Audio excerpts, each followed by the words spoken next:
couple of final questions generally about drafting and prospects. I liked what you said about Sam Dickinson, a player many think could wind up in Seattle as well. Quote, depending on which game you watch, you could easily think Dickinson is the best defenseman in this NHL draft class or a questionable top 15 pick. So, Tony, my question is, these kids are kids.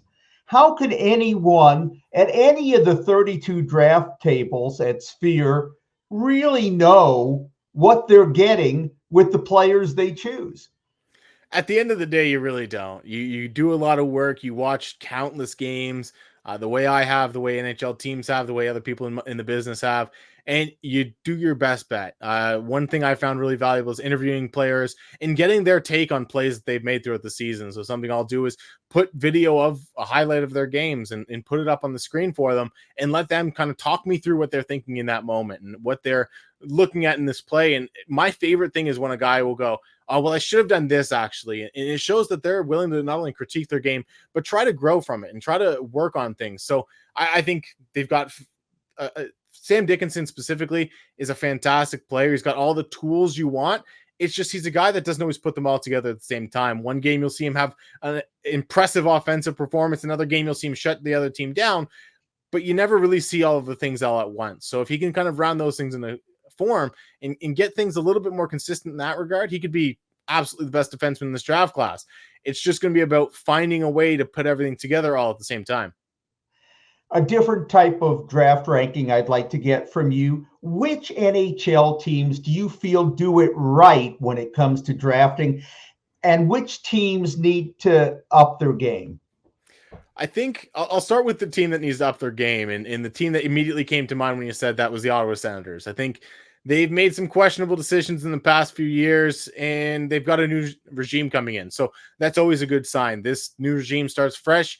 They get to put their mark on the way they're building their prospect pool. But picks like Tyler Boucher or Lassie Thompson, they didn't really pan out. And at the time, everyone kind of went, yeah, like that's not a great pick.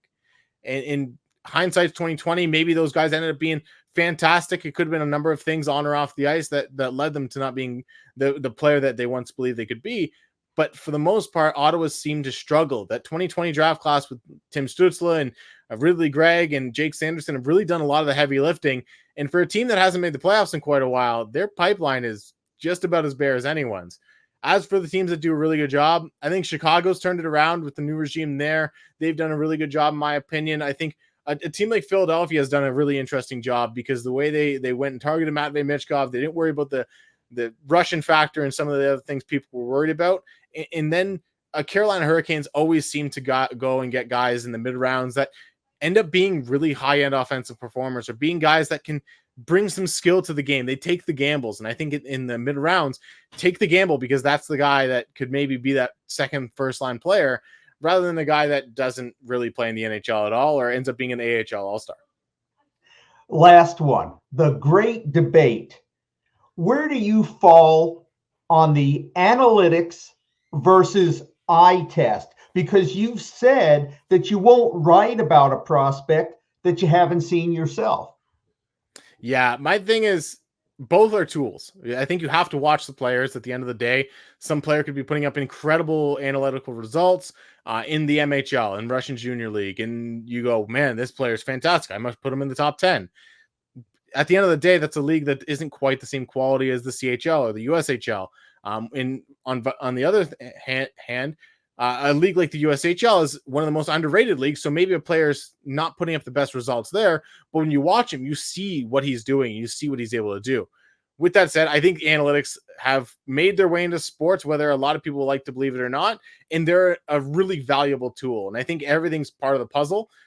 For me personally, I look at the analytics, I look at the results, I look at the raw goal totals, the point totals and stuff, and then I dig deeper on that. Show me, let me see how many of these kids' goals were power play goals. How many of these kids' points came on the power play? How many were at even strength? Let me see what they're doing to get their goals. Are they shooting from high and wide outside and it's just going in because junior goaltending isn't very good? Or are they getting to the net? Are they getting to the slot? So I look at the analytics. Certainly, I think they're a really valuable tool.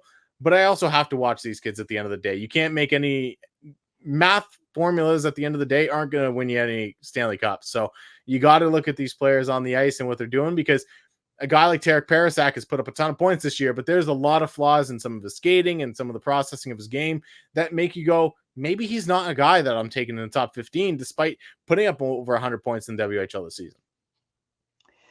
A Tony Ferrari bio once read, the only thing he loves more than the NHL draft are his kids and his wife, and even they question it sometimes. Tony, thank you so much for your insight, your hard work, and spending time with us. We enjoyed it. Always happy to join you guys.